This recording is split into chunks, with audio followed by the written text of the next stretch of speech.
how Paul disagrees with the 12 disciples of Jesus and how Paul contradicts the 12 disciples of Jesus. So let's take a look at some examples. The 12 disciples proclaimed repentance and water baptism for salvation in Acts chapter 2, verse 38. Paul proclaimed to believe alone for salvation, believe in the death and resurrection for salvation in Romans and 1 Corinthians. The 12 disciples proclaimed the gospel of the kingdom, Matthew chapter 4, verse 17, Acts chapter 3, verse 19. Paul proclaimed the gospel of the grace of God in Acts chapter 20, verse 24. So the disciples and Paul weren't teaching the same thing about salvation.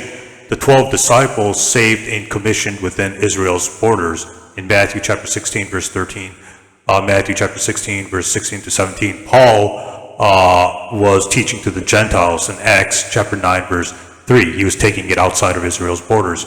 The 12 disciples ministered to the Jews only in Matthew and Galatians.